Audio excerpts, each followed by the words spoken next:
sore. Sehat-sehat selalu.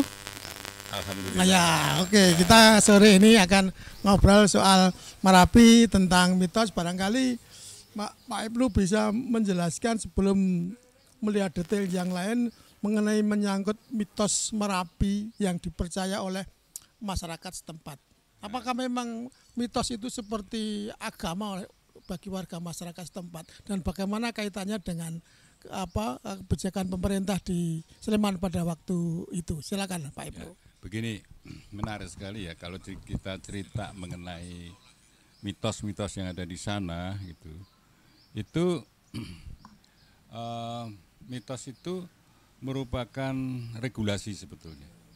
Regulasi yang dibuat oleh nenek moyang kita berdasarkan pengalaman empirik di masa-masa yang lalu. Sebetulnya seperti itu. Contohnya simpel aja, misalnya yang nyebrang kali ojo ndelok ngisor, ndelok dhuwur. Lah biasanya kita salah tanggap.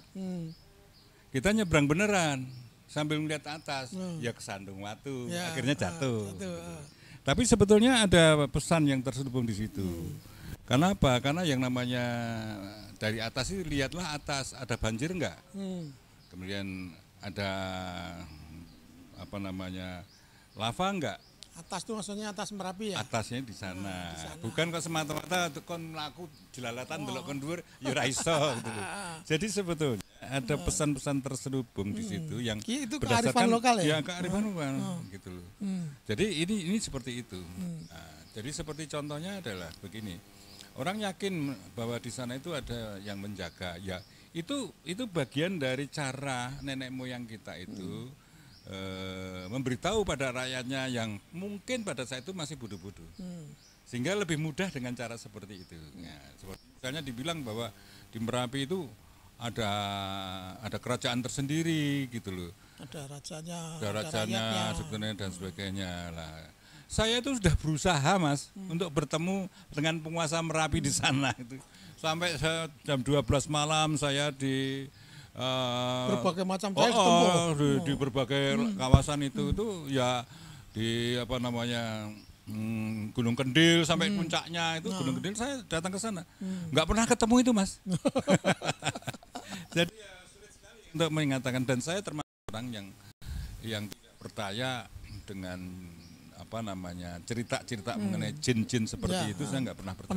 Penunggu itu ya? Nggak ada. Tapi sebetulnya di Merapi itu kalau kita memperhatikan pesan-pesan terselubung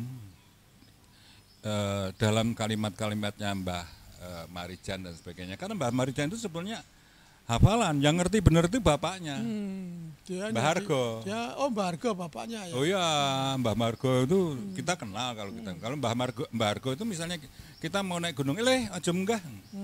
Kenapa? Orang kenal. Oh ternyata di situ ada baru ada badai gunung. Oh di atas baru di atas ada badai gunung. Dan Mbah Hargo tahu.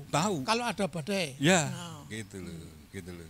Jadi memang Mbah Marijan itu sebetulnya hanya menjalankan beberapa pesan-pesan yang mitos-mitos seperti itu. Jadi seperti di atas itu ada itu. Ini gapuronya sudah dibuka sedikit.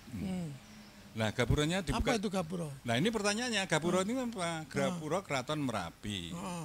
Nah, setelah saya cermati, oh termasuk gapuro itu termasuk lubang untuk aliran lava gitu loh. Nah, ini peristiwa tahun 2006 itu saya ingat persis, tahu persis gitu. Bagaimana detailnya yang ada di situ, karena pada saat itu tuh puncak Gunung Merapi itu masih utuh gitu. Masih utuh menjadi satu, sehingga gapuronya yang mana ini? Mau ke selatan, ke barat, ke timur dan sebagainya itu belum ketahuan. Nah, itu proses erupsi waktu itu melalui pembentukan yang dinamakan dom dulu. Dom. Kubah. Nah, itu kubah. Setelah kubah itu nanti warnanya merah di sana sehingga ada titik api diam. Nah, titik api diam itu satu penanda bahwa nanti akan akan ada erupsi itu titik api diem itu, Pak. Oh, titik api diem itu? Ya. Apinya maksudnya gimana? Loh, magma itu? yang magma itu. Magma itu kalau keluar dia itu kan warnanya merah. Ya. Api. Magma itu kan api. Nah, gitu loh. Itu titik api diem namanya. Ya, gitu loh. Kalau siang hari warnanya hitam. Ya biasa toh. Mowo itu kalau mata siang kan hitam. Ya. Tapi kalau malam hari merah, gitu loh. Nah, di situ itu kelihatan sebetulnya di antara puncak Merapi itu yang gempil duluan yang mana? Ya, oh, yang gempil itu ya. Lah itulah yang dimaksud gapuronya dibuka, gitu loh. Jadi istilah lokalnya gapura ya. Oh, istilahnya Mbak Marijan. Kalau gapura, tapi kalau dalam pengetahuan itu jalur larva itu ya. Jalur lavanya di situ nanti akhirnya kan gini toh. Lava itu kan magma ya. Magma itu bahasa Jawanya lahar. Lahar.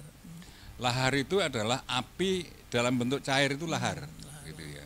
Seperti kita empu itu kan mau ngecor tuh laharnya sudah matang belum?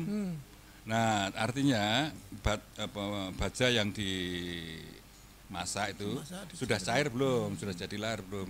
Nah, kalau sudah baru dituang. Nah, kalau di Merapi lahar itu ya itu, gitu loh. Nah, lahar itu nanti kalau itu tadi kan kubah itu tadi, itu kan pecah. Karena ada tekanan dari bawah. Nah, itu pecah. Nah, pecahnya itu nanti akan mengalir ke bawah. Lah ngalirnya bawah itu melalui gapuronya tadi yang sudah terbuka. Nah, gapuronya yang paling rendah di antara bentuknya kan begini. Nah, lah yang paling rendah itulah itu yang akan menjadi aliran. Menjadi aliran. Ya. Begitu. Jadi maksudnya gapuro itu pintu untuk lahirnya itu. Nah. Kalau dalam pengajaran masyarakat itu gapura itu gapura kerajaan karena lahirnya mau keluar. Iya gitu. Iya gitu loh. Jadi kalau misalnya ada cerita yang bahwa prajurit Merapi menuju Laut Selatan karena Laut Selatan sedang punya gawe dan menuju ke selatan lewat Code atau Nongo dan keduanya banjir itu karena laharnya tadi laharnya itu tadi. Jadi begini, itu kan simbol semua ya. Simbol semua bahwa ternyata setelah saya pelajari dengan cermat gitu, itu sebetulnya di balik itu adalah cerita. Cerita bahwa lahar itu lewatnya di tempat tertentu, lewat kali Gendol, kali Kerasak dan sebagainya, itu sebetulnya jalur-jalur tradisional gitu loh. Jalur yang selalu dilewati sudah berabad-abad yang lalu gitu loh. Nah, sehingga seolah-olah digambarkan bahwa prajuritnya Merapi itu nanti naik api tadi gitu loh. Kereta.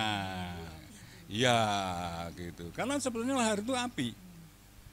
Lahar itu api dan lahar itu api itu ketika turun dari puncak itu ada prosesnya. Nah, suatu ketika saya itu kadang-kadang antara percaya mistik dan tidak itu sebetulnya logika saya tidak pernah ada. Jadi suatu ketika saya itu naik ke lereng Merapi lewat bagian barat, Tunggularum naik lagi. Nah, saya itu juga heran juga ketika saya ketemu di sana, ketemu dengan seorang pakai caping gitu loh. Nah, saya itu ketemu di situ, lalu saya tanya-tanya sama Mbah, wedhus gembel niku napa to Mbah? Saya tanya gitu. Dia bilang bahwa wedhus gembel itu sajane bukan wedhus, bukan apa-apa, tapi niki lho Mas, diceritakan bahwa nanti kalau mau ada wedhus gembel itu ada ceritanya. Pertama itu akan puncak Merapi itu akan keluar jenggernya gitu loh. Warna merah, jengger merah. Nah, jengger itu jadi api. Api yang jadi api yang mengalir. Ya. Nah, yang disebut lahar tadi. Dan setelah lahar itu turun di bawah itu menjadi wedhus gembel tadi. Nah, yang heran adalah ketika saya itu ngobrol dengan Pak Tua tadi yang saya tidak tahu sebabnya. Ya, caping tadi. Si supir saya itu tanya, Pak, Bapak tadi ngobrol dengan siapa? Udah ngerti aku. Sebenarnya nggak lihat. Sopirnya nggak lihat, kok saya ngomong sendiri gitu loh. Nah, itu yang saya nggak tahu. Sementara Pak Ibnu merasa ngomong dengan seseorang. Dengan seseorang gitu loh. Ya kalau dalam mitos-mitosnya seperti itu kan mungkin saja terjadi. Tapi saya betul-betul akhirnya dari ceritanya Mbah Tua tadi saya mengamati terus memang begitu. Gitu. Jadi wedhus gembel itu sebetulnya piroklastik ya bahasa ilmiah. Itu sebetulnya proses reaksi chemical sebetulnya alami yang terbuka, ya itu proses secara alami terjadi reaksi chemical, di mana sebetulnya magma yang keluar dari dalam bumi itu banyak kandungan materialnya, bisa jadikan ada unsur emasnya, ada unsur besinya, ada zeolitnya, ada macam-macam. Dan ketika keluar yang api panas itu akan bereaksi dengan udara, dengan kandungan air di situ, ada tumbuhan dan sebagainya itu bereaksi. Dan disitulah tadi bereaksi itu akhirnya turun ke bawah. Ada yang jadi pasir, ada yang jadi batu, ada pula yang jadi sebetulnya kandungan emasnya. Karena abu Merapi itu sebetulnya kalau orang mau ngumpulin gitu ya, lalu ditirus gitu ya, gitu. Itu kandungan emasnya ada, gitu loh. Jadi memang dari dalam bumi itu keluar semua kekayaan deposit material itu ada gitu loh, gitu. Jadi sebetulnya kalau kita cermati betul, kita hitung betul, sebetulnya setiap erupsi itu merupakan pemberian alam yang luar biasa yang bentuknya itu macam-macam gitu loh. Jadi kalau di istilahnya ditayuh popo itu, ya ada emasnya ada. Bisa ditemukan. Iya, dan juga yang saya lihat itu kelihatannya ada yang namanya unsur yang namanya vanadium. Di mana vanadium itu adalah unsur yang material yang mampu menahan panas demikian tinggi. Karena di dalam itu sebetulnya di dalam kolon Gunung Merapi ya, itu sebenarnya dalam sekali Pak. Lebarnya, diameternya itu sekitar mungkin semua orang tidak bisa memastikan, tapi kira-kira sekitar 200 meter Pak. Dan ini panjang. Dan bentuknya di dalam itu tidak lurus gitu dia, streamline lurus gitu. Bentuk enggak. Gunungnya tidak lurus itu. Enggak, ya itu belok-belok. Belok-belok. Karena itu bentukan dari ini Merapi itu kan bentuk Gunung Merapi strato, Pak. Dulunya ya enggak segini itu, tapi meletus ke sana kemari, meletus ke sana kemari. Nah, sehingga ini kolamnya itu lurus ke belok-belok lah sih, tapi isinya itu batuan sebetulnya.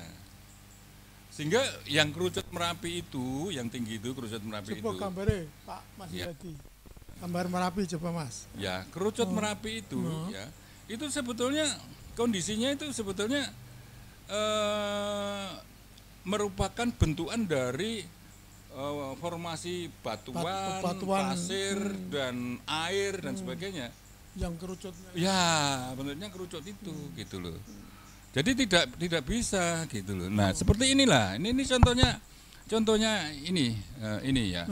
Ini kan kondisi terakhir ya. Ya kondisi terakhir. Itu kan setelah meletus ya. Setelah meletus tahun 2010. Nah, 2010 itu nanti iki pasir-pasir itu membentuk badan gunung sebetulnya. Nanti itu mengeras jadi kembali lurus. Ini kembali menyatu. Nanti kembali menyatu. Nanti sampai pusat lagi supaya dia nanti bisa naik gitu loh. Nah, naik pecah lagi gitu. Ini supaya badan gunung itu menjadi semakin besar untuk agar Merapi itu bisa naik.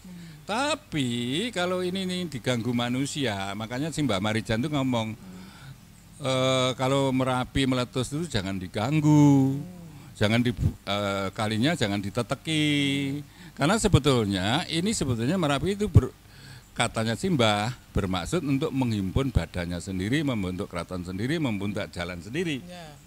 Nah, tapi sebetulnya secara ilmu pengetahuan Merapi itu butuh material yang banyak untuk agar dia bisa bisa lebih besar, gitu loh. Dan sehingga kalau ini misalnya yang di sini ya, ini lebih landai, lebih banyak, lebih di sini Merapi kan menjadi punya dudukan yang lebih tinggi lagi. Makanya karena sekarang ini makanya Merapi itu mesti pada ketinggian 2.700 mesti pecah, gitu loh, mesti pecah. Tapi sebetulnya nantinya kalau mungkin 1.000 tahun lagi Merapi itu menjadi lebih tinggi lagi, bisa jadi, gitu loh. Jadi karena Merapi itu dulu tuh ya tidak setinggi itu. Gitu loh. Awal-awalnya ya. Coba Mas kalau ada yang gambar Merapi yang utuh gitu loh. Nah, seperti ini akan kelihatan ya, Merapi itu ya pada mulanya itu berdiri ya, kerucutnya ini ya. Ini apa ini? Nah, ini kan Merapi, ini kan sudah kondisi kuak-kuak pecah-pecah seperti ini ya. Ini nanti akan jadi utuh. Kembali seperti yang sebelah barat dulu. Dulu sebelah barat juga begini nih. Tapi akhir tahun 60-an sebelah barat itu seperti ini gitu loh. 50 tahun kemudian gantian kan. Lah ini nanti juga penuh gitu loh. Nah, penuh material jadi halus lagi gitu loh. Nah, kenapa? Karena badan ini di bawahnya ini akan menjadi semakin tinggi. Nah, ini contohnya bahwa Merapi di sini ini ada beberapa gunung. Nah, ini yang namanya Gunung Kendil itu di sini. Oh, itu gunung. Ini Gunung Kendil ya. Nah, ini namanya Gunung Bibi di sampingnya ini. Ini sebelah utara agak barat lautnya Merapi gitu. Ini Gunung Kendil, ada gunung apa lagi saya lupa. Itu sudah gunung mati ya? Dulunya itu gunung berapi. Berapi juga. Yang ini enggak berapi di Gunung Kendil. Nah, kalau saya melakukan pengamatan, kenapa saya tahu persis lava dulu pertama-tama ketika belum tahun 2006 itu ya. Saya itu berada di sini nih, Mas. Ngamati Merapi itu berkali-kali saya di sini. Sambil itu tadi berdoa dan pengen ketemu sama yang punya Merapi itu Raja Rati itu. Tapi nggak pernah ketemu itu, Mas. Jadi saya kan ya sulit percaya ya kalau di situ ada jin-jinnya gitu. Nyatanya saya sudah mau ke sini tapi kok nggak ditemuin. Sebetulnya saya itu juga kepengen ketemu rajanya Merapi itu siapa. Kenapa? Saya mau mohon supaya letusannya enggak besar-besar amat gitu loh. Maksudnya boleh meletus gede tenan tahun 2010. Dan ini Mas, ini kan erupsi yang seperti ini sebetulnya secara ilmiah bisa diketahui. Maksudnya diketahui? Maksud diketahui, ini erupsi tahun 2010 itu sudah bisa terdeteksi tahun 2006. Sebelumnya sudah bisa dideteksi ya? 2006 itu sudah terdeteksi tahun 2004. Nah, jadi sebetulnya pemerintah daerah itu tahu kalau akan ada erupsi tahun 2010. Nah, sehingga kita sebetulnya mengadakan persiapan seperlunya gitu. Nah, yang harus diingat gini Mas, ini ya ketinggian di sini itu sekitar 1.300 1.040 1.300 ya. Ini kerucutnya Merapi itu di sini nih. Nah, di sini nih kerucutnya. Dari bawah itu. Ya, lantainya kerucut itu di sini itu gitu loh. Dan ini betul-betul kerucut itu bentuknya di sini. Ini lantainya di sini. Jadi kalau ada orang tanya bilang, "Pak, ada kecepatannya dari luncurannya ke sini berapa dan sebagainya." Itu bisa dihitung, Mas. Bisa dihitung. Dari lantainya itu ya? Dari lantai itu berapa, terus nanti dari lantai terus ke bawah berapa kecepatannya dan sebagainya itu bisa dihitung. Jadi enggak benar kalau ada orang yang tidak percaya tidak tahu, kami tidak tahu bahwa kecepatan luncuran dari magma bisa dikalkulasi. Ya? Sampai jauh ke berapa gitu bisa. Ya? Sangat bisa. Dan ilmunya sudah ada. Wong ini yang ngerti yang seperti ini yang ngajarin itu Dr. Radono Purbo. Dr. Radono Purbo itu yang cerita sama saya. Nah, ini ceritanya gini. Saya itu sampai Dr. Radono waktu itu umurnya masih muda lah, 33 sekian berapa tahun lah gitu, masih muda. Dia dokter lulusan Prancis. Nah, saya tanya macam-macam gitu. Lalu dia, "Pak, Bapak kok tanyanya kayak mahasiswa sih, tanya terus gitu." Lah saja Mas, saya itu pengennya jangan sampai saya itu membuat keputusan salah gitu. Contohnya begini, Contohnya ini, rakyat di sana itu masih banyak yang tidak mau turun gitu loh. Lah, Anda harus memberikan penjelasan. Ini benernya erupsinya itu kira-kira kapan? Baik Pak, dia ceritakan tanda-tandanya begini dan sebagainya itu ya. Dia memberi cerita seperti itu. Nah, saya bilang Pak Radono, saya kalau meminta rakyat turunnya itu terlalu cepat, ya, repotnya nanti biaya pengungsian mahal, gitu loh. Dan nanti rakyat nggak percaya, nggak meletus-meletus. Nah saya kan harus punya tahu timingnya yang tepat gitu loh. Oh ya. Akhirnya saya di situ tuh saya malah diajarin Pak, caranya membaca seismograf itu seperti apa itu katanya. Tapi saya seneng gitu loh. Saya banyak belajar juga dari situ sehingga. Nah ternyata ketika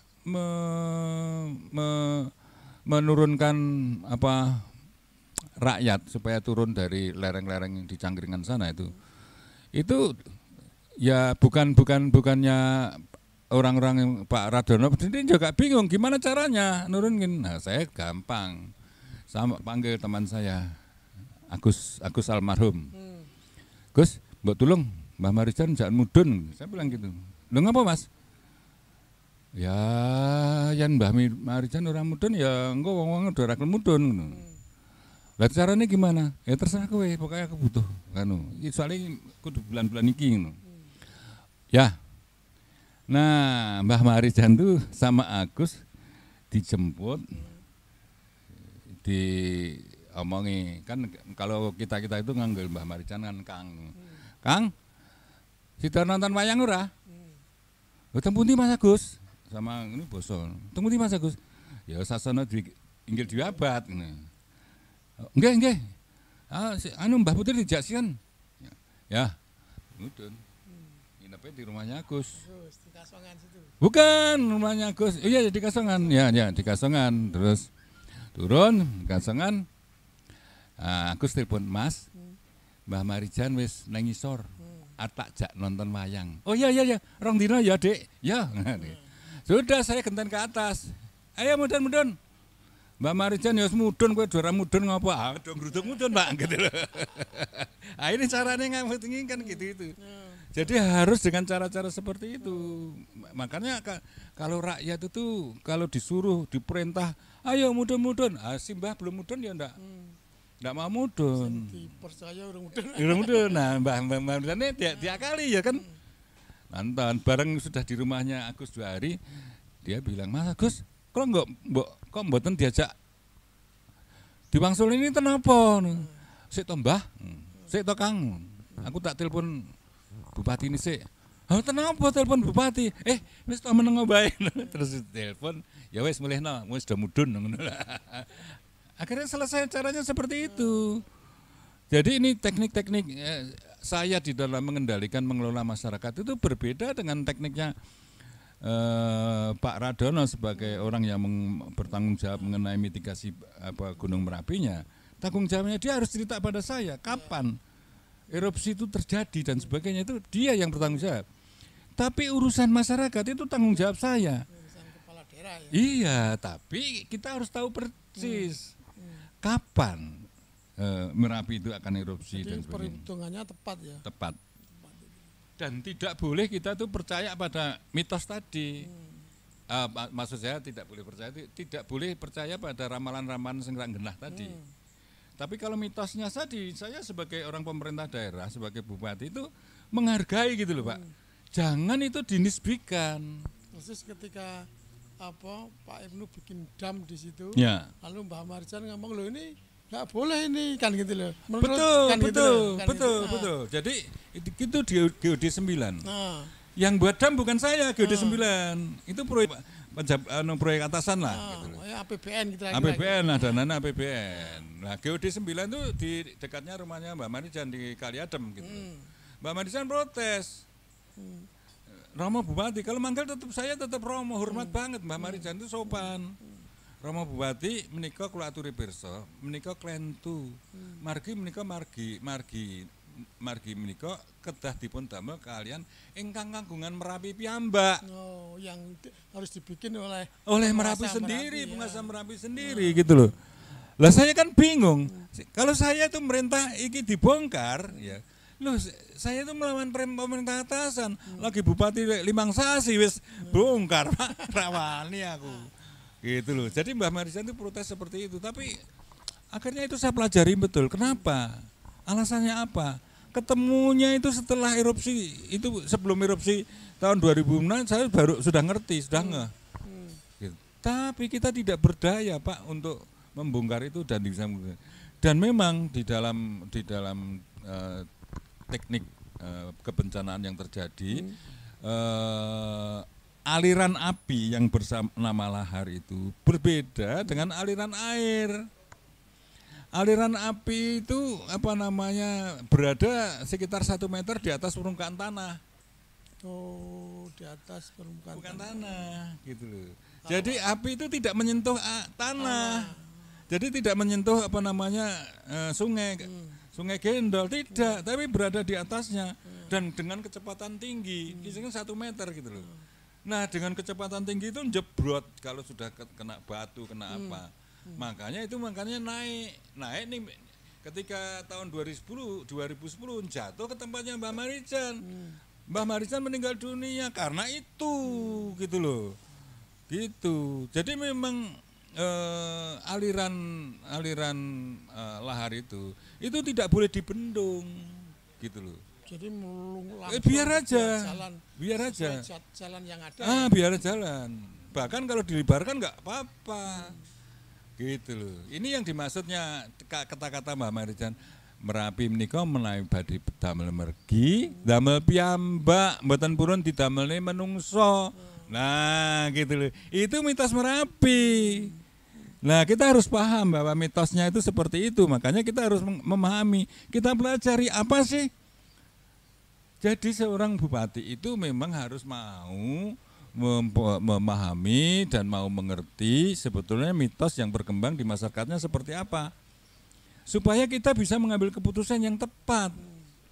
Gitu loh. Makanya saya enggak mau kalau di daerah lereng-lereng Merapi yang di sana itu ada bangunan-bangunan yang kira-kira mengganggu aliran magma, lahar dan sebagainya. Itu maksudnya. Tapi kalau tadi Mas Ibu sebutkan bahwa lantainya itu tidak sampai ke bawah, gitu. Jadi kalau letusan itu bukan dari bawah bumi ya? Oh, lantai ini ya? Bukan.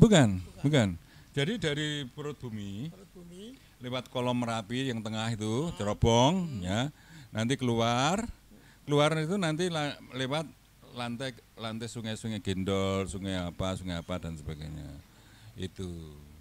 Dan catatan sejarahnya pun ada. Misalnya zamannya Empu Sindok memindahkan ke Jawa Timur itu tahun 927. Itu ada. Itu saya pelajarin juga mengenai catatan arkeologinya. Saya caratin juga mengenai catatan sejarahnya. Jadi saya bisa memahami bahwa ternyata memang begitu. Itu tidak hanya sekali, tapi berkali-kali. Jadi kalau menurut saya erupsi Merapi yang seperti kemarin yang di Kali Gendol dan membawa korban banyak itu sebetulnya sudah berpuluh kali, Pak. Gitu. Nah, yang pertama yang masuk catatan sejarah itu tahun 927. Itu arahnya ke barat. Arahnya ke barat dari lereng Merapi lewat Kali Putih terus lurus gitu loh. Itu sepanjang 23 km ke barat. Dan pada waktu itu ibu kota kerajaan berada di lereng itu. Gitu. Ya, nah kebetulan Pusendok itu Mahapatihnya di sana, ya petingginya lah. Itu tidak berada di keraton. Oh, sedang tidak ada di keraton. Tinggalnya tidak di keraton. Selamat. Lalu membawa rakyatnya ke Jawa Timur.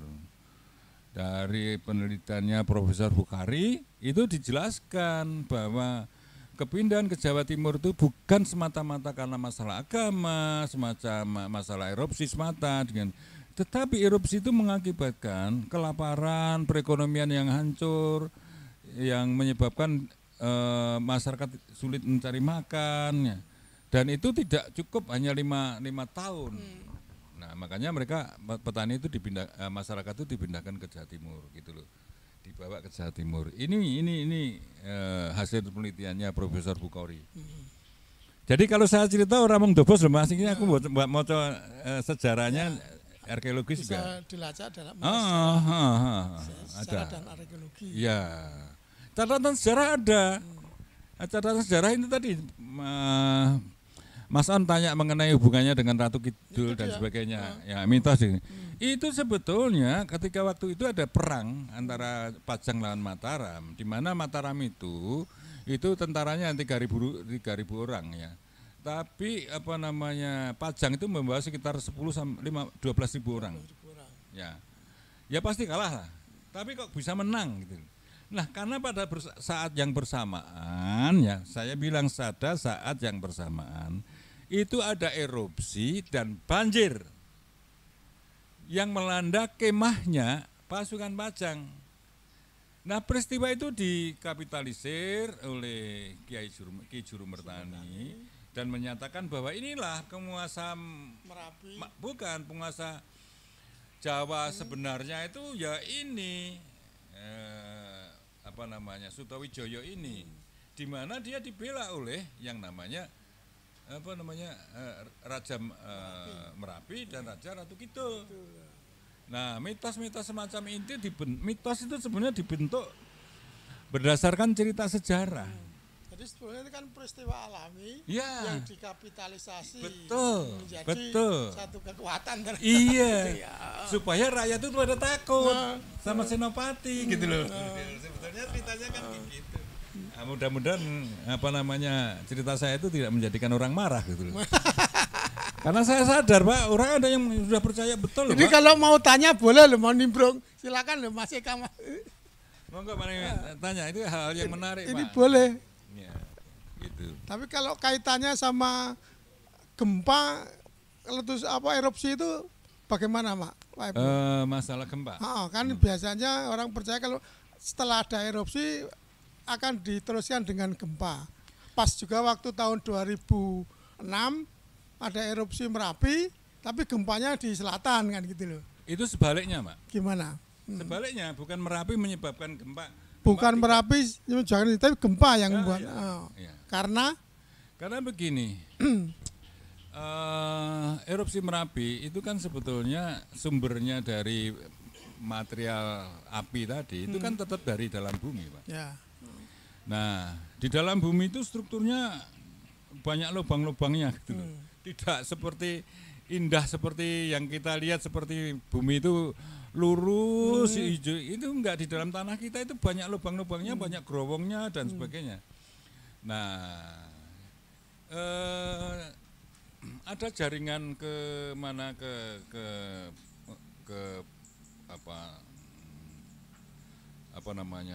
Kepundannya Merapi.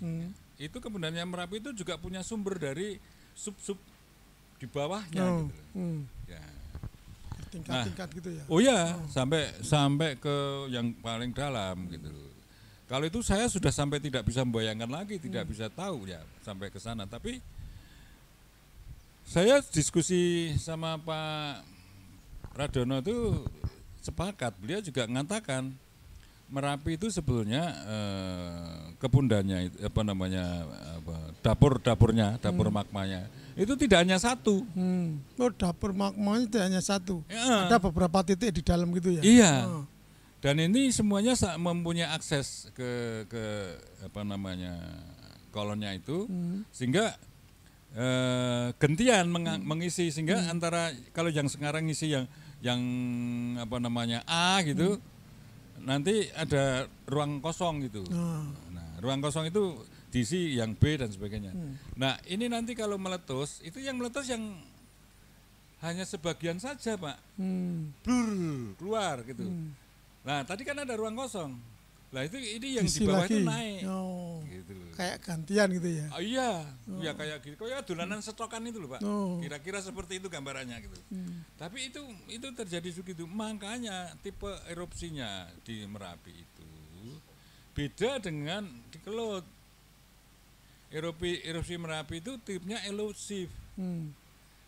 Nah, tapi karena ada tekanan yang saking dalamnya itu menekan terus ke atas. Itu keluarnya banyak seperti tahun 2010 gitu loh. Seperti tahun 1587 ketika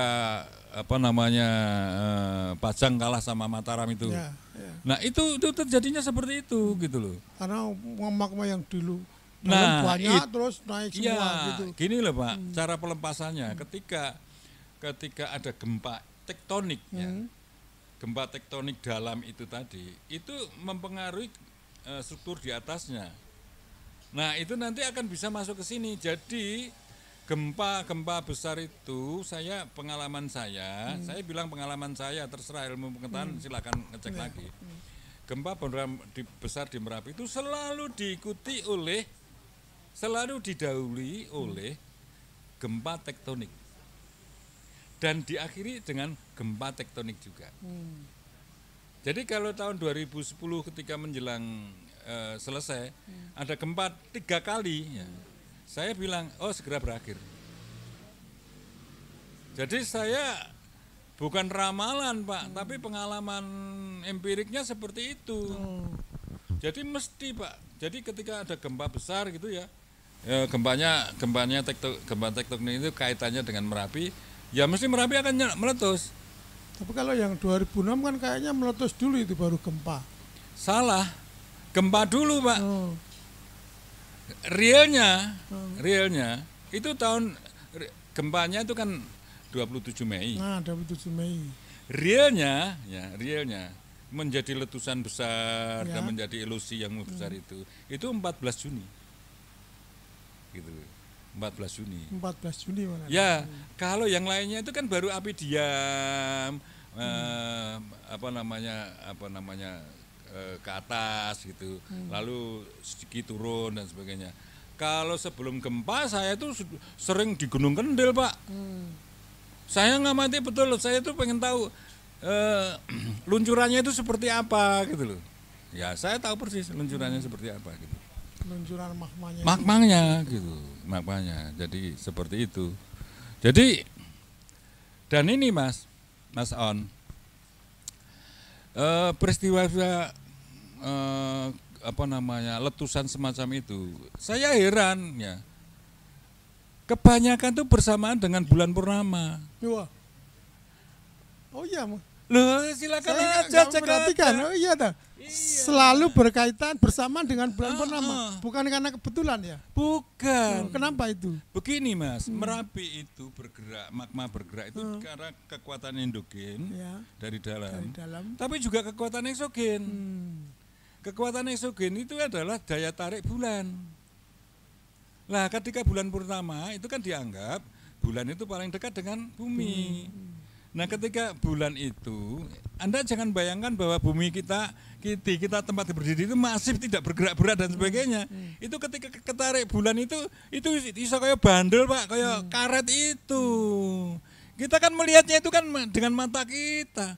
Kalau dengan kacamata keseluruhan ya kayak ketarik gitu, ketarik gitu. Kayak melendung. Makanya kemarin dia bilang ada di koran tuh mengatakan bahwa Merapi sudah semakin gembung dan menggembung dan sebagainya.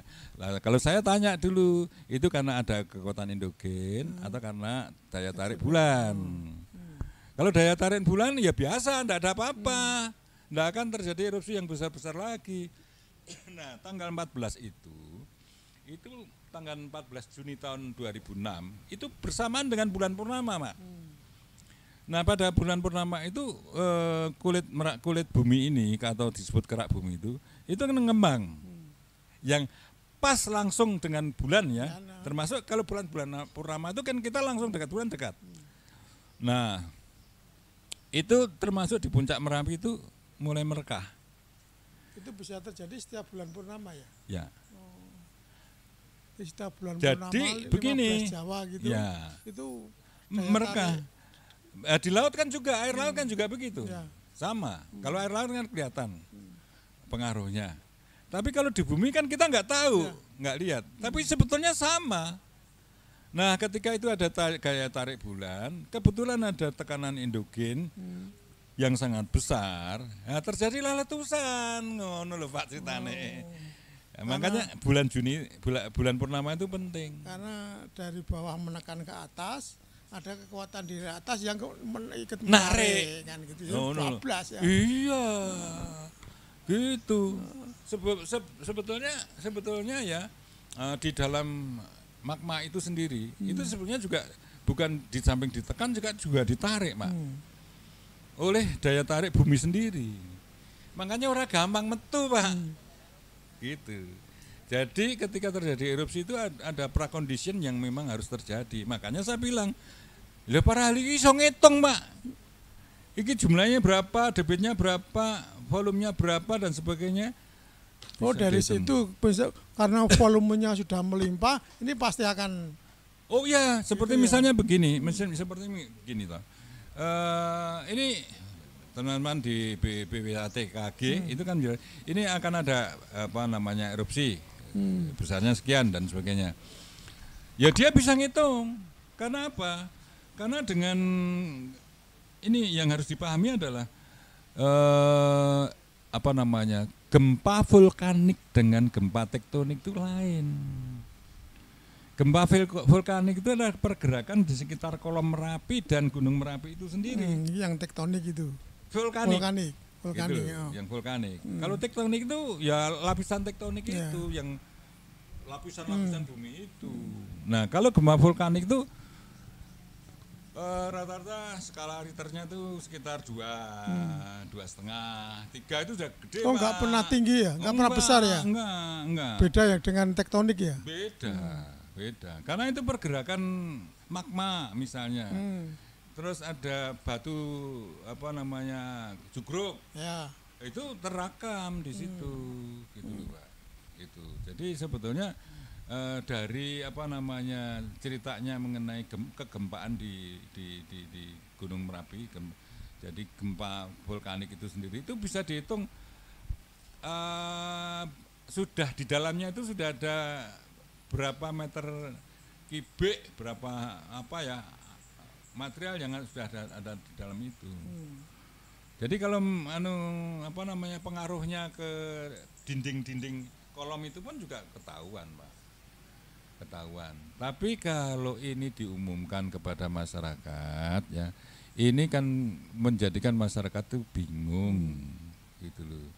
Makanya yang penting itu yang tahu itu adalah yang para pengambil keputusan saja. Sebab saya sebagai pengambil keputusan, Pak Bupati sebagai pengambil keputusan itu berat, Pak, konsekuensinya ini. Misalnya begini, saya salah di dalam menentukan prediksi kapan harus ngungsi, itu repot. Repotnya begini, karena kalau erupsi Merapi, sapi-sapi kan harus diungsikan dan pada umumnya lebih baik dijual daripada diungsikan. Enggak repot ya? Iya, gitu loh. Nah berarti kita kan sudah masyarakat di sana itu sudah tahu lah kapan kalau akan terjadi erupsi apa yang akan dilakukan. Apakah mereka itu harus menjual sapinya atau mereka itu akan apa namanya membawa kemana dan sebagainya, itu sudah ada standarnya. Mereka sudah punya sudah sendiri ya, cara sendiri bagaimana mengatasi. Oh enggak, dulu digaiden pemerintah daerah. Tapi sekarang saya nggak tahu. Oh. Mudah-mudahan masih gitu loh, mudah-mudahan. Tapi dulu dikasih guiding. Gitu. Kalau dijual gitu?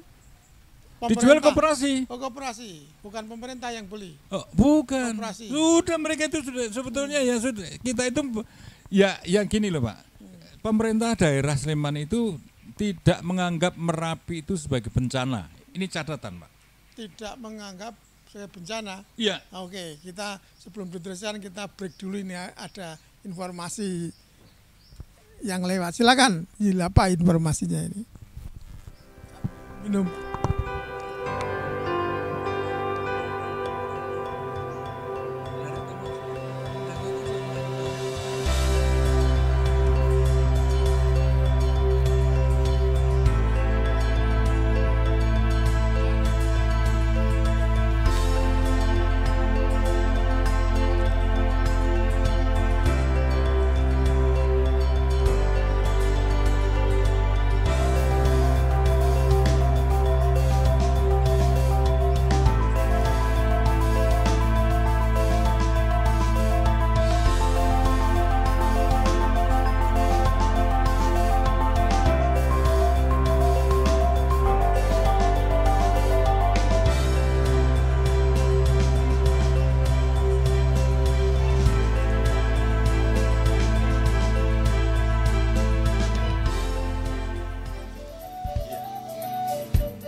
obrolan sore di warung dari Tembiram Budaya. Tadi menarik Pak Ibnu menyampaikan bahwa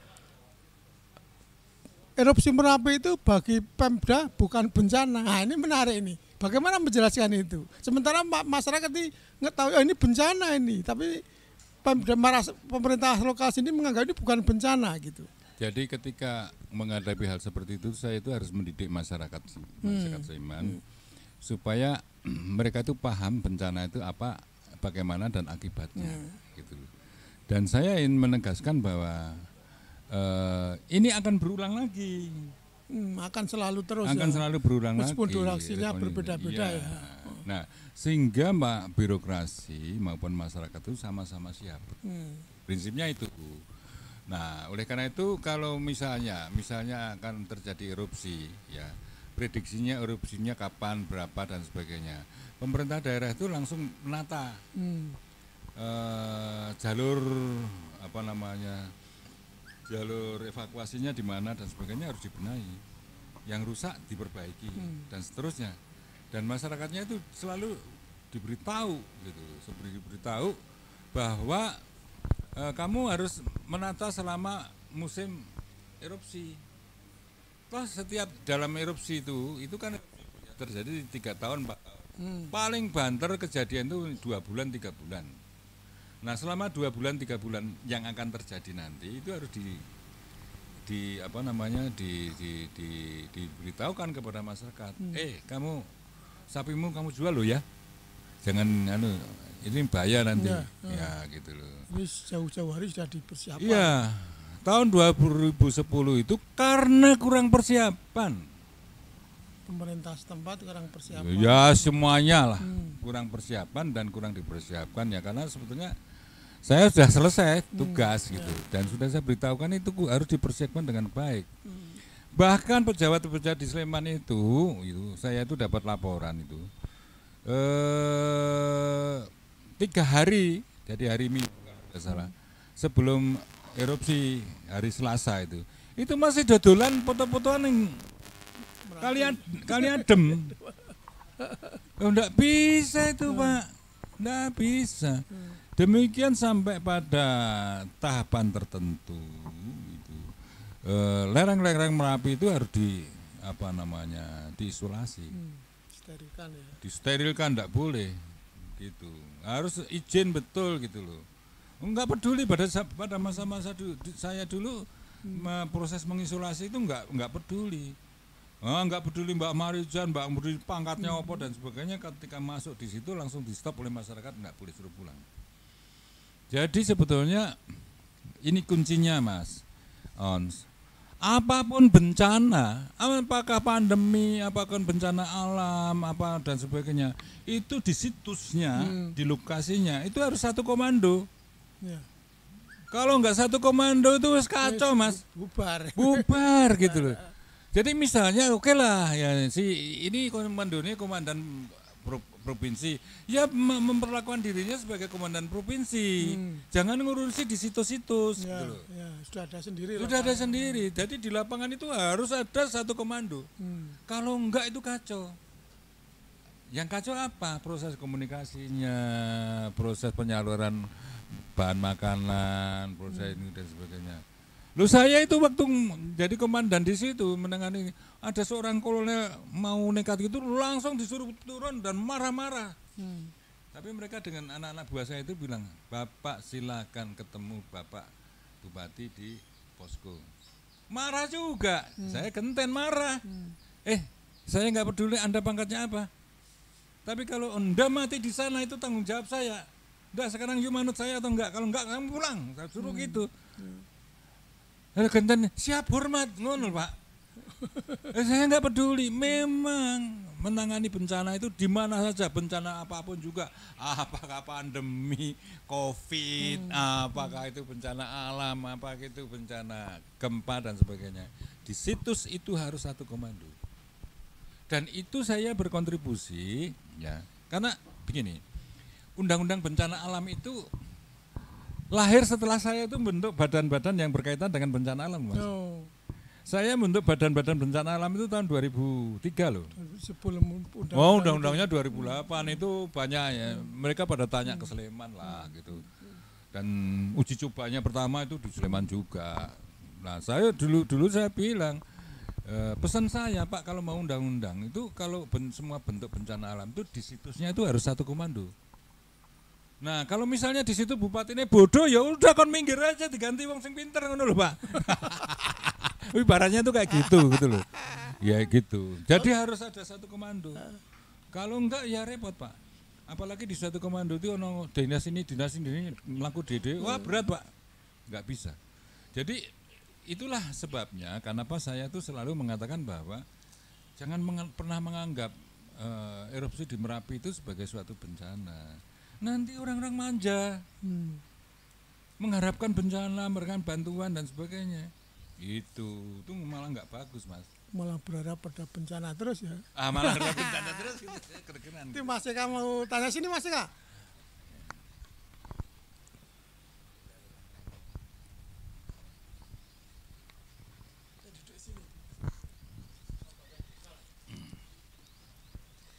Ya Mas Eka. Ya. Saya tertarik tadi Pak Ibnu. Ya. Bagaimana bencana Merapi itu dimanipulasi oleh kekuasaan ketika itu, dikapitalisasi, dimanipulasi untuk meningkatkan eksistensi kekuasaan mereka. Misalnya dengan mengatakan bahwa Pajang itu kalah ya karena memang Mataram ini yang diridhoi oleh para penguasa di Merapi, para penguasa di laut, kira-kira gitu Pak. Kalau itu kita kaitkan dengan kekinian ini, saya kira Hoa itu sudah dibangun sejak era awal Mataram, Pak ya. Ya. Oke. Jadi nenek moyang kita itu cerdas, Mak. Ya. Sangat cerdas. Ya. Ya, mudah-mudahan tidak ada yang kayak bukan wong Jogja ngomongnya. Tapi saya kira kalau kita kaitkan tadi saya jadi tertarik kalau dikaitkan kekinian ketika kita sedang heboh Hoa di mana-mana, saya kira ya wajar juga kalau kita sedang dilanda sedang mabuk Hoa itu karena memang kita dibangun oleh suatu kultur yang seperti itu sejak awal gitu Pak ya. Bahwa jadi begini Pak, begini, Bapak tahu cerita Poseidon? Yes. Ya. Poseidon itu dibangun oleh mitos Yunani kan. Yeah. Sekarang pertanyaan saya adalah bahwa sebelum peristiwa erupsi itu adakah dimensi sejarah kita itu mengenal adanya mitos-mitos yang berbasis dewa laut? Nggak ada kan? Nggak ada. Jadi mitos itu memang ada yang men-setting, Pak. Setting. Dan yang men-setting itu adalah seorang intelektual. Seorang intelektual pada waktu itu tidak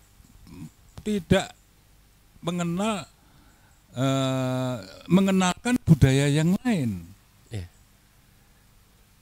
Besar kemungkinan ya adalah yang membangun mitos mengenai perkawinan Panembahan Senopati dengan Ratu Kidul itu adalah orang yang mempunyai budaya di luar Jawa. Ya. Bisa jadi budaya orang-orang Eropa pasti. Ya. Atau begini Pak, mungkin ada nggak? Saya kira begini, kan banyak Pak ya.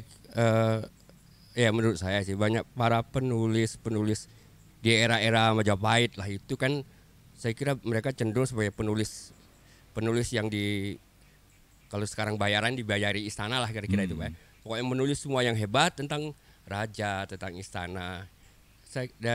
Apakah kira-kira mereka yang penyebar Hoa di era itu dibiayai istana atau bagaimana, atau memang orang istana punya orang-orang tertentu untuk membangun image seperti itu, atau memang ada orang luar tadi Pak seperti yang mencoba Jadi begini, mencari ini kan hati. perkara sastra, perkara apa namanya kekayaan literer kita, gitu loh Pak. Jadi ini menyangkut masalah salah itu begini. Sebetulnya ada juga kitab babat-babat yang antitesa dari babat yang dibuat secara resmi, yang ditulis secara resmi, yaitu babat pesisiran. Ya. Oh. Dan babat pesisiran itu memberikan apa namanya cerita telaah. Misalnya bagaimana perang Pajang, ya, Arya Penangsang kalah itu. Itu beda dengan yang ada di Kedoprak. Itu soalnya Kedoprak itu kan Arya Penangsang itu kan meninggalnya karena kerisnya sendiri Kiai Setan Grober gitu. Tapi di babat pesisiran tidak demikian ceritanya gitu loh. Berbeda sekali gitu loh. Nah, babat pesisiran itu lebih menjelaskan kritik terhadap kekuasaan yang luar biasa dari Mataram. Kekejaman dari Mataram itu diungkapkan dalam babat-babat pesisiran, Pak. Iya.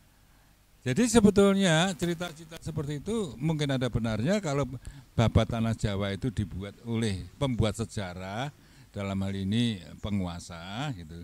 Tapi babat pesisiran itu dibuat oleh pihak yang kalah. Yang pesisiran Pak ya? Iya. Ya. Di mana babat pesisiran itu menceritakan bagaimana deritanya ketika Pati itu diserbu oleh Senopati, ya. Itu Senopati kejam sekali ternyata gitu loh. Ya, ya.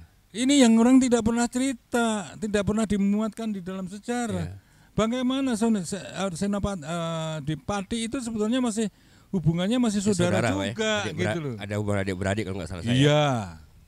Yang tidak ikut, tidak patuh pada kakaknya itu dibabat habis. Misalnya kayak gitu. Ya. Karena ini apa namanya Bintoro ini kan anak putunya Ki apa namanya lupa namanya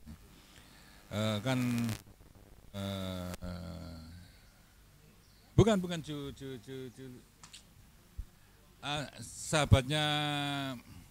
sahabatnya apa namanya bapaknya Senopati itu Juru Mertani. Bukan Juru Mertani, yang Penjawi. Nah, ini maksudnya Penjawi. Nah, ini kan sebetulnya anak putra Penjawi gitu loh, Pak. Ya. Ya itu keras sekali. Belum lagi bagaimana Sultan Agung itu menghancurkan Surabaya. Waduh, itu ya bukan main, Pak. Ya, menghancurkan Surabaya, Pajang apa ya? Bukan. Apa? Pajang tidak berhasil, Pak. Yang berhasil menghancurkan Surabaya itu apa namanya? Tapi merebut Pajang berhasil tuh, Pak, merampas, membawa sekian beribu orang ke Mataram itu dengan gadis-gadisnya, perempuan misalnya itu waktu dulu waktu Adiwijaya gitu. Okay. Ya, tapi sebetulnya Adiwijaya itu kalah betul dengan anak angkatnya sendiri. Nah, ya, gitu. saya mohon maaf Pak, ini malah menyebar kemana enggak, mungkin malah kita tidak fokus Mas On. Tadi awalnya bicara Memang Rapi kok malah kita bicara soal nggak apa-apa karena itu semuanya mitos Pak. Karena itu mitos. Jadi iya, jadi itu akhirnya dimitoskan sebagai pembentuk kekuasaan Mataram itu karena hubungan seperti itu gitu loh. Tapi memang kalau begini Pak, malah ingin ngobrol. Kalau dikaitkan dengan karya enggak tahu lah, karya tulis sama karya sastra sejak zaman dulu itu banyak memang selalu digunakan oleh para penulis zaman dulu itu untuk bagaimana dia membela kawasannya itu lebih unggul tuh lewat karya tulisan. Saya misalnya begini Pak, kita ke Sumatera lah, di mana ada Hikayat Pasai itu ditulis. Pasai itu sebenarnya dihancurkan oleh Majapahit kan Pak ya, diserang ya. Tapi di Hikayat Pasai itu, Hikayat Pasai menceritakan betul bagaimana kekejaman Majapahit itu. Itu ada segi-segi keunggulan Pasai. Kemudian di Hikayat Hang Tuah aja lah Pak. Hikayat Hang Tuah itu 40% itu mencela Jawa. Pokoknya Jawa kalah banget lah. 40%. Tapi itu kan begini Pak.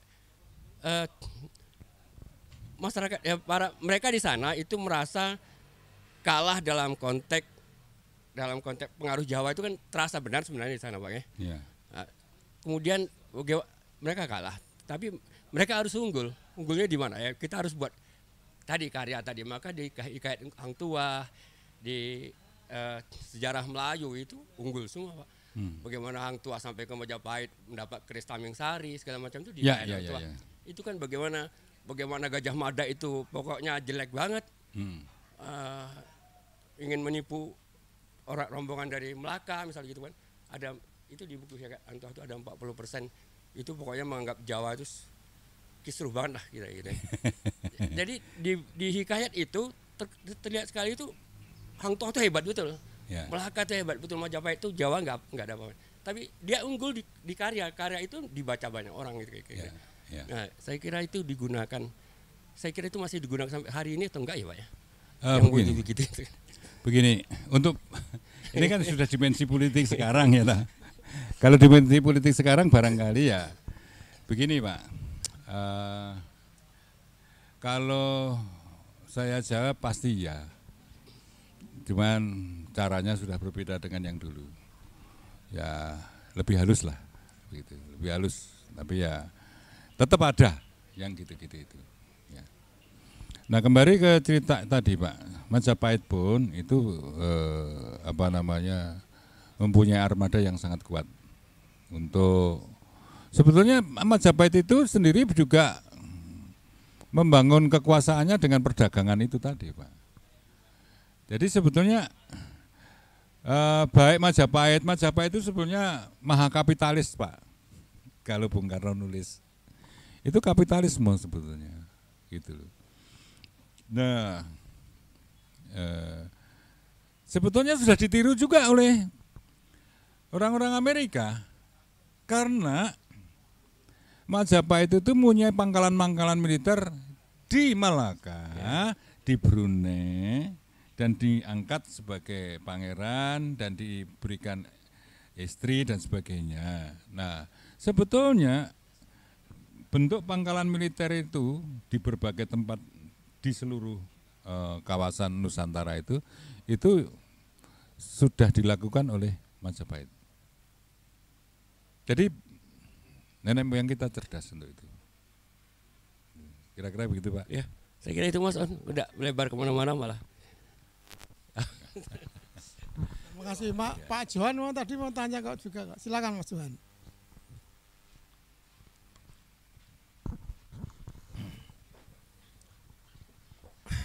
Selamat sore Mas Ibnu. Ya, sore Mas. Saya tertarik satu kata saja lah. Itu di masa Pak Mbah Rono ya. Dia selalu mengatakan lebih dari sekali itu Merapi tidak pernah ingkar janji. Satu. Kedua kaitannya dengan ternyata Merapi itu memberikan rezeki yang tidak terperikan dari sejak tadi Pak Ibnu sudah sampaikan tentang meletus 800 sekian. Jan itu Merapi yang tidak pernah ingkar janji dengan yang disebut rezeki itu hubungannya seperti apa? Itu Pak, moga. Ya begini, Merapi itu proses erupsinya ya itu konsisten Pak. Jadi Merapi itu kalau sangat adilnya itu begini,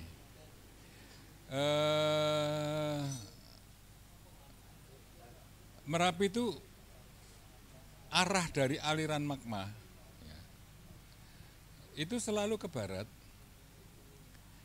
ke selatan, barat daya jarang, ke timur tenggara itu ya. Dan itu mengalir ke seluruh wilayah. Merapi itu karakternya seperti itu.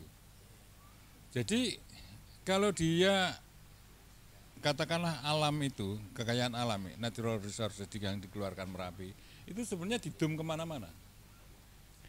Dalam pandangan saya Pak, ya, Merapi, pasir Merapi itu sampai Surabaya Pak. Lewat Sungai Bengawan Solo. Kenapa? Di kali yang sebelah Kaliwedi. Kaliwedi itu setelah ke tenggara, dia itu belok ke timur, Pak. Ke timur nanti masuk Kali Bengawan Solo. Nah, makanya di daerah-daerah situ ada orang nambang pasir biasa dari mana? Dari Merapi. Kalau versi saya ya asal muasal Bengawan Solo itu bukan dari Wonogiri, dari Merapi, Pak. Gitu loh. Itu dari Merapi. Dan sehingga buat saya kalau Merapi tidak pernah ingkar janji itu ya selalu memberi tadi. Itu konteksnya demikian. Gitu loh. Gitu. Jadi menurut saya ya betul kalimat itu. Kira-kira apa Pak yang dimasalahkan? Sesuai perkembangan situasi masa kini, ternyata sampai hari ini rezeki Merapi itu masih diperebutkan. Kalau menurut pendapat saya ini bahwa diperebutkan antara Jawa Tengah, DIY dan sebagian sisi timur Merapi itu sebagian besar Jawa Tengah. Akibat dari perebutan itu terjadilah raja-raja kecil, penguasa lokal yang notabene yang Pak Ibnu juga waktu itu sudah melihat sendiri masing-masing semacam mengklaim wilayah. Ini wilayah saya, ini dalanku dan seterusnya, sehingga kelak kemudian hari jalur evakuasi yang disiapkan itu terjadilah kerusakan dari kecil. Oke, itu Pak. Jadi gini Pak, begini, yang namanya jalur evakuasi dan jalur transportasi pasir itu beda. Ya. Lah kadang-kadang orang-orang itu nakal, saya tidak tahu yang nyebut yang nakal yang mana, gitu loh. Seharusnya itu jalan untuk mengambil pasir, tapi dijadikan jalan evakuasi, ya jadi ngono. Ya kesalahannya siapa? Asing mutus nih Pak, gitu. Harusnya gitu. Jadi sebetulnya kita tidak perlu diskusi lagi mengenai hal seperti itu, karena sebetulnya kalau saya nggak tahu di Jawa Tengah urusannya wong Jawa Tengah, tapi kalau di Sleman straightly ini jalan evakuasi, dan jalan evakuasi itu adalah jalan wisata. Nah kalau ini jalan truk letaknya di sini, itu harus jelas. Gitu. Itu yang saya maksud. Dan kalau ada raja-raja kecil ya biasalah. Kalau pada takut ya sudah gitu. Nggak tahu takutannya itu kenapa. Tapi kalau saya nggak pernah takut terhadap hal seperti itu, biarkan aja. Gitu. Kuncinya ketegasan pengaturan. Betul. Dan kalau saya lebih menegaskan bahwa Merapi itu lebih baik dieksploitasi dari sisi pariwisata daripada penambangan pasir. Boleh sih ada penambangan pasir, tapi harus ditata betul. Nggih, Pak, nggih.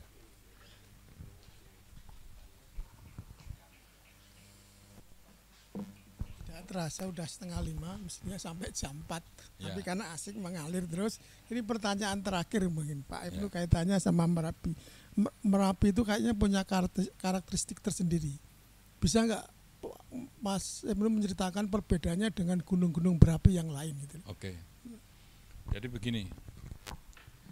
Ya, gunung berapi itu semuanya hampir ada beberapa tipe ya. Ada tipe strato, tipe apa dan sebagainya, ada tipe kaldera dan sebagainya, itu memang ada ya. Tapi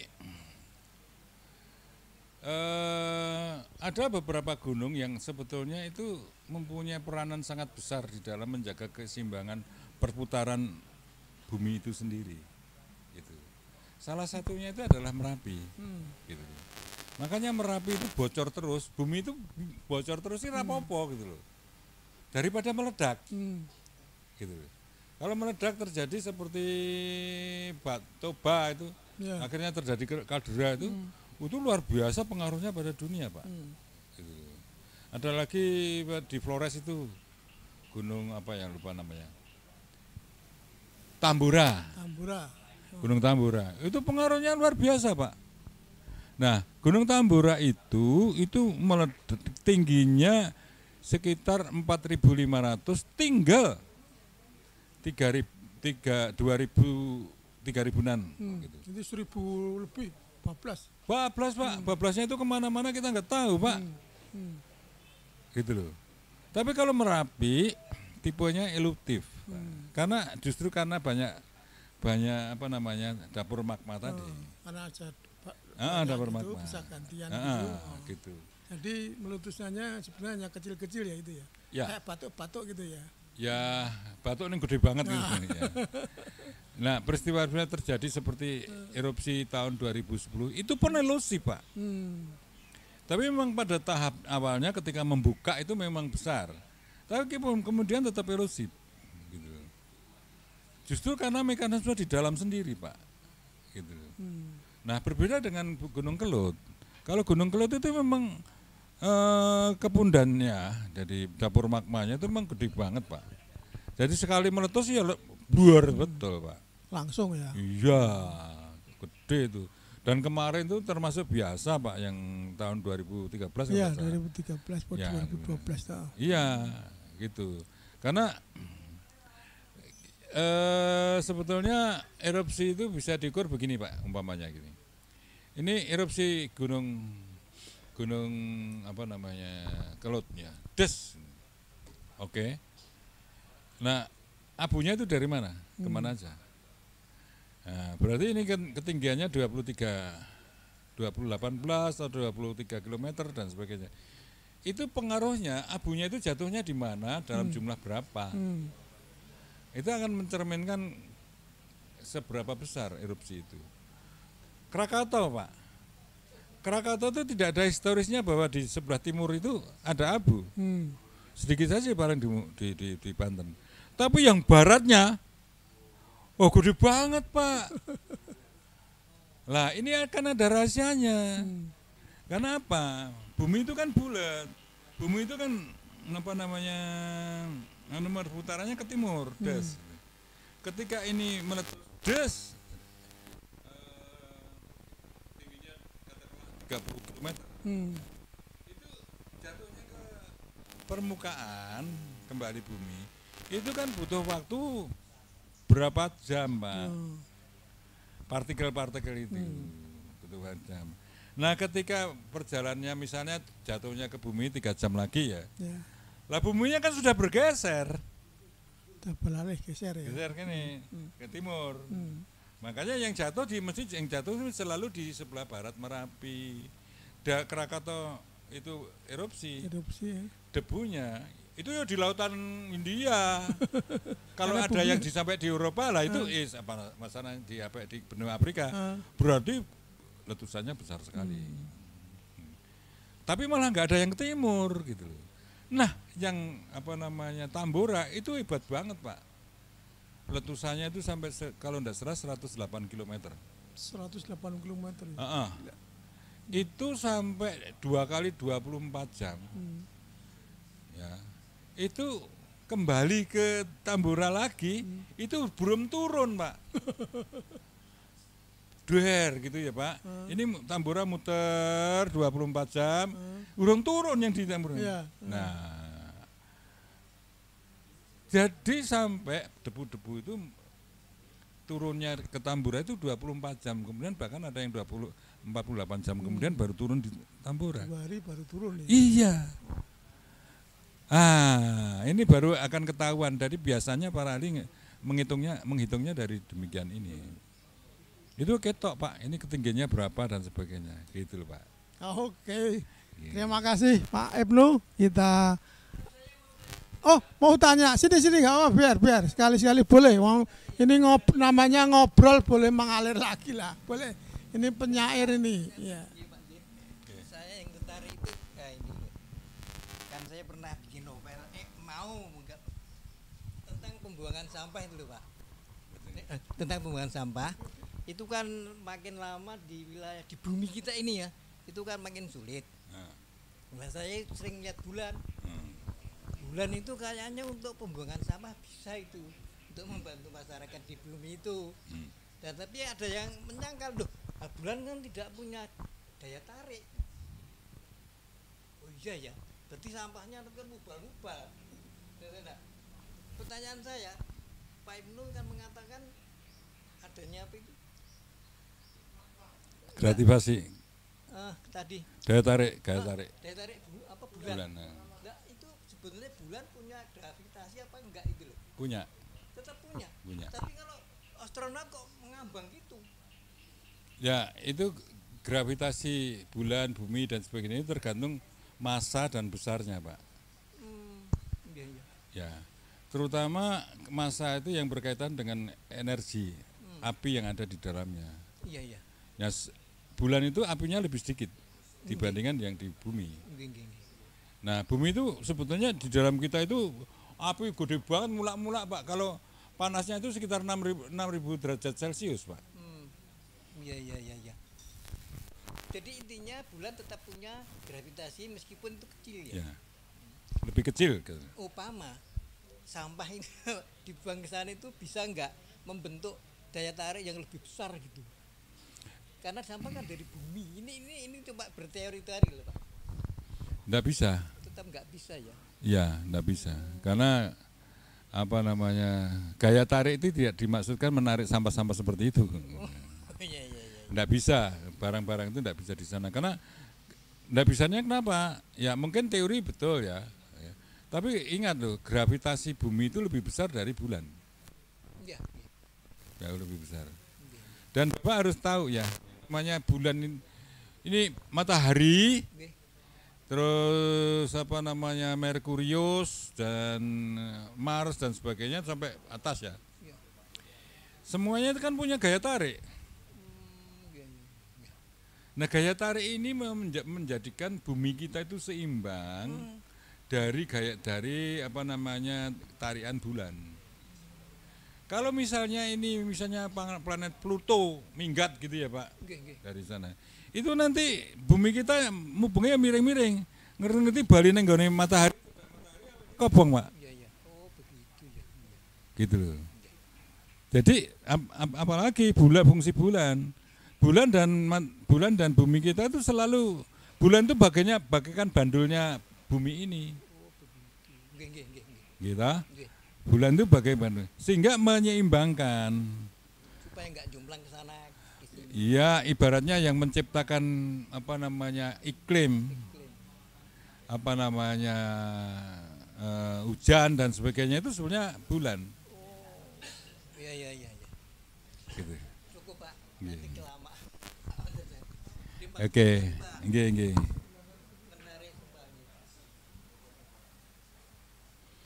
Terima kasih Mas Fauzi. Barangkali ini sekaligus untuk menutup obrolan kita sore ini, bisa kita nanti ketemu kali lain untuk acara yang sama. Terima kasih Mas Ibnu. Terima kasih semua teman. Bisa dulu ya. Oh, oke. Terima kasih. Saya kembalikan Yuladi.